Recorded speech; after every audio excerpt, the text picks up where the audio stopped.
Ну уж как, блин, подожди, нет, невозможно, нет, ну, сразу надо, блин. Прикрываем мозги от агрессии, давайте, накидывайте. Гасконец, когда я был агрессивен? Что? Когда я был агрессивен? Всегда. Вы всегда агрессивны.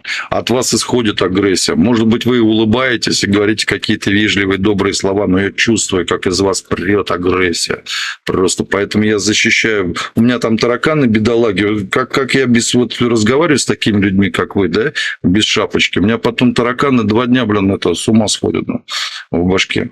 Ну, тараканы полбеды, лишь вы мурашки не бегали. Да нет, от этих я уже вылечился. Вот тараканов пока не хочу выгонять. Они мне, блин, пацаны классные. Так знаешь, когда у них вот праздник, да, они гуляют вместе со мной 2 дня там, потом голова, правда, болит, вот, но зато весело. А когда работают, блин, так они ходят так это... По коридорчикам так коробочки с мыслями растаскивают правильными, так, и все по полочкам раскладывают. Ну, как праздник, это у них все опять вот так вот кувырком, и они потом опять все растаскивают. Ну, такое себе. Вот. Пан Гасконец. Почему пан? Почему пан? Месье. Я не пан, я месье. К панам это немножко другое место. Братикам нашим украинцам. Ну, они, правда, не паны, они холопы, конечно. Вот. Ну что, там у нас с бургундским сегодня не кончилось? Не, мы бургундскую не пьем. Бяка ужасная, блин. Попробовал 1 раз, честно. Такая гадость, блин. А так его хвалили в этом фильме, в книжке так хвалили, это бургундское вино. А такая гадость. Поэтому мы чисто по-нашему чаечек, кофеечек. Не, кофеек тоже запретили. Вот чаечек, ягельный причем. Гасконец уже не тот, мелочь пошел. Вот Д'Артаньян, де Тревиль, это да. Так я ж не Д'Артаньян. Вот такой вот чаечек, знаете такого? Вот такой вот. Нет, что это? Читайте. Крупно даже, видите, вам. Ягель, оленей мох. Завариваешь, настаиваешь, пьешь. Потом энергия из тебя. Тараканы просто с ума сходят от радости. Забодать кого-нибудь нет желания после такого чая? Не, у меня после такого чая просыпаются древние мои, как сказать, корни моих предков, которые переехали. И вот у меня, видите, вот... Да, и начинаете... Ну, погодьте, вы же у нас гасконец. Ну и что? Предки-то переехали, они же ассимилировались. Они теперь уже это местные жители. Я думал, что ваши предки происходят от древнего, но обедневшего. Но они переехали. Я же вам объясняю, они переехали во времена Екатерины, когда было гонение в Европе на умных людей. Эти умные люди подумали, говорят, куда нам поехать? А Екатерина говорит, welcome to Russia. И весь умный люд из Европы поехал в Россию.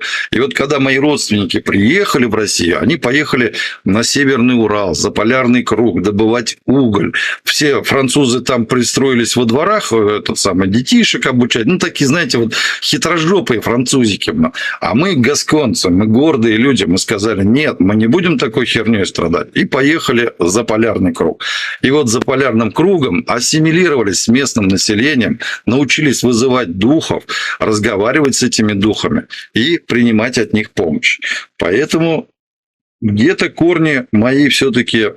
Ну, может быть, где-нибудь прабабушка какая-нибудь там согрешила с местным. Вот. Поэтому иногда во мне просыпается вот это вот постучать в бубен, поорать. Бутыльнику. Почему собутыльнику? Я же сказал, я не пью. Я же вам показал. С ягеля Я вам даже бубен показал. Ну честно, слушайте, вот Дали в бубен собутыльнику. знаете, я все-таки относился к вам как умному собеседнику. Но вам приходится все время по 2 раза повторять. Я не знаю, в чем это. Либо уже возраст у вас такой, что вы не воспринимаете сразу информацию. Или я быстро говорю, может быть, не слышите. И мне приходится 2 раза повторять. А я так это не люблю. Поэтому мне проще дать в бубен. Вот. Или постучать в него. Говорю. Поэтому вы уж это, определитесь, пожалуйста. Либо вы слышите меня, либо я стучу в бубен, вот, пою песни и иду дальше. А чайку уже хлебнули, рогашник? Конечно, вы же вы же видите, я вот чайку хлебнул, и тараканы понеслись. Вот. А рога у меня, извините, у меня 3 жены, у меня рогов быть не может просто априори. Если вы специалист по рогам, но я так, извините, я тогда вам соболезную. Я, да, знаете, у меня 4 брака, и все 4 удачи. И все счастливы, я понял. Да. Вот. А у меня 3 жены, и всех 3 я люблю. Это хорошо, знаете. Конечно, хорошо. Вы, наверное, олимпийский чемпион по интиму раз в 4 года. Почему?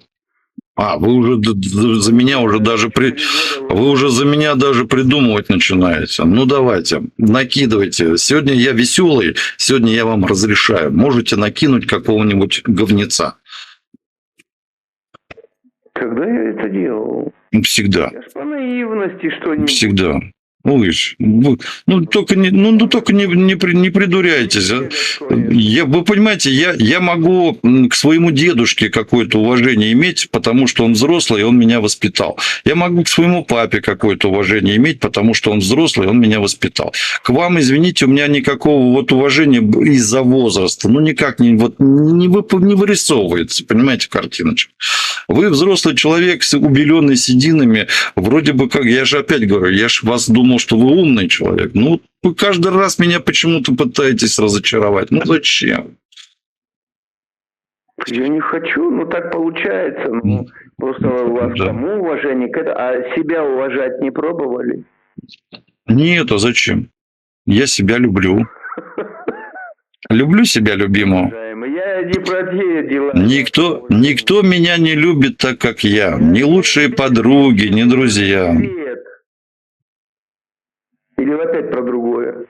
Я, конечно, про другое. У меня даже мысли такой пошлой не появилось в голове. Видите, вы какой еще и извращенец, блин. Месье знает толк извращения. То... Я же любовь платоническая, душевная. Смотрю на себя в зеркало и люблю, конечно. Да, я еще тот нарцисс. Да. И мне это нравится. Себя любить. Конечно. Вспомните, такой мультик был такой, «Чертенок» под номером 13, по-моему, назывался. Там было такое: люби себя, плевать на всех, и будет в жизни твоей успех. Что-то такое. Сейчас не вспомню дословно, но вот что-то так. Поэтому я как тот чертенок. Я как тот чертенок. Не надо. Зачем? Не подсчитывайте. У меня этим тараканы занимаются подсчетом. Поэтому я всю математическую работу скидываю на тараканов. Зачем? Вы своих заведите. Я еще буду вам подбрасывать, что ли? Мне самому не хватает. Я еще буду вам подбрасывать. Вы чего, блин? Это называется, это уже называется, как это, блин, господи, тараканчики, блин, хватит танцевать, блин, давай-ка мысль притащите быстро в коробочку. Конкуренция, вот, нездоровая конкуренция. У мухи-цокотухи не таракан отжимал. Блин, вы даже это не выучили в школе.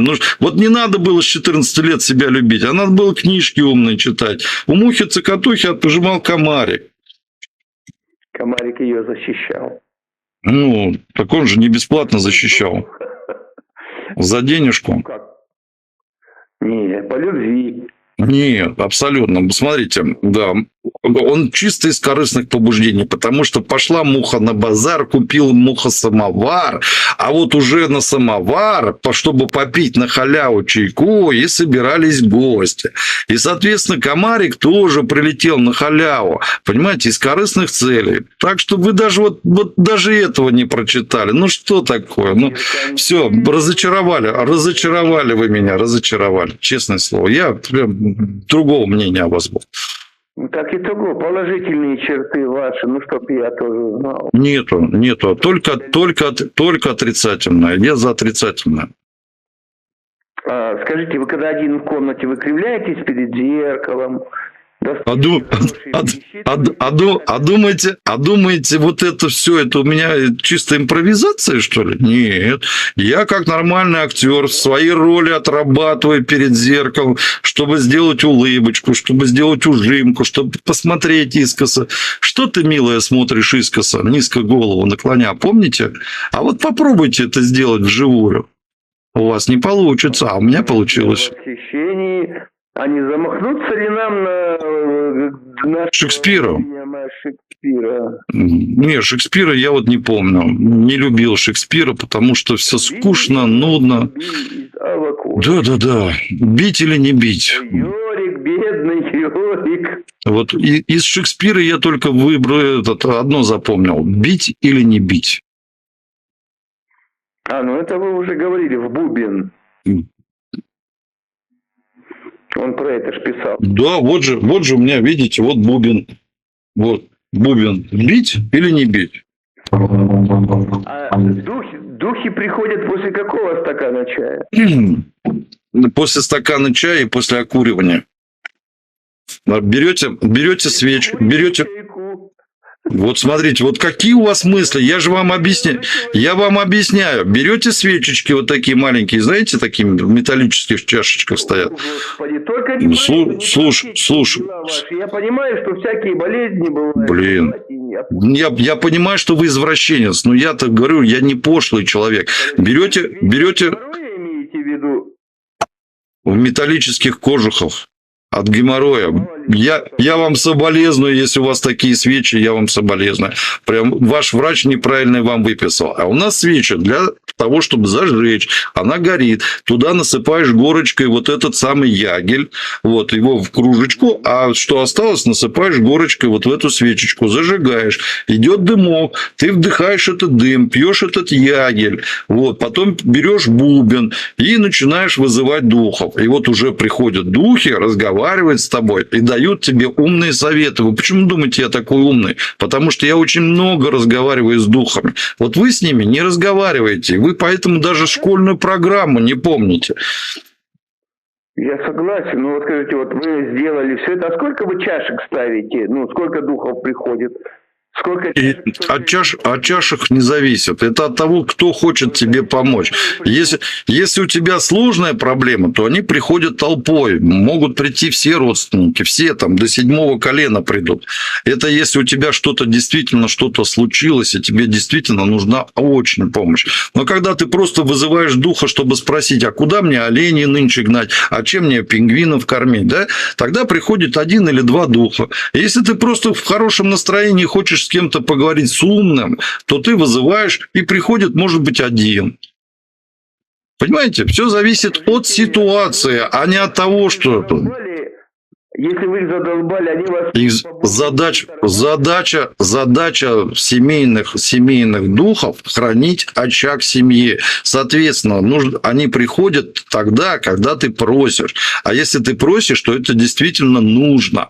И никто не скажет, ты нас задолбал, потому что это их работа, это их служба, можно так сказать. Понимаете? Вот в армии же не говорят «задолбали». Они просто берут под козырек, говорят, есть товарищ командир. Он может потом поплеваться, но всегда говорит, есть товарищ командир. И вот духи приходят, ты с ними разговариваешь, рисуешь ситуацию, и они уже решают, как тебе помочь. Они либо, значит, тебе пригоняют оленей, либо наоборот... Там дух Да. огня есть, дух неба, там дух... Вот вы каких вызываете? Блин, вы вот... Я устал вам это уже говорить, по 2 раза повторять я не люблю. Я вам сказал, семейные духи, духи предков приходят. Причем тут небо, вода и так далее. Это все ваши сказочки. Конечно, духи предков, дедушка, бабушка, прабабушка, тети, дяди, все, кто... Ну, ваши предки же не... Духи предков, духи, понимаете? Душа, она в другом совершенно месте, а духи приходят ко мне. Это все, кто связан нашей семьей. Конечно. Я же таблетками. принимайте вот эти ваши в металлической оболочке, можете с 2 сторон принимать. И сверху, и снизу. Поможет. Я по наивности. Ой, я же сказал, у меня к вам не будет к сединам вашему уважения. Если вы наивный, ну это не моя проблема. Тогда вам нужно к психологу идти. Я себя люблю. Еще, ну что ж такое, 2 раз опять повторять приходится. Я себя люблю. Я не уважаю. Я себя люблю. Да я понял. Я тоже с 14 лет тебя любил, потом бросил.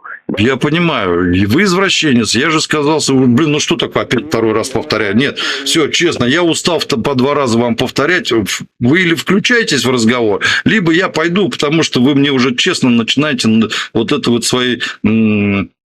наивной глупостью, тупостью мне надоедать, честное слово. На чашку...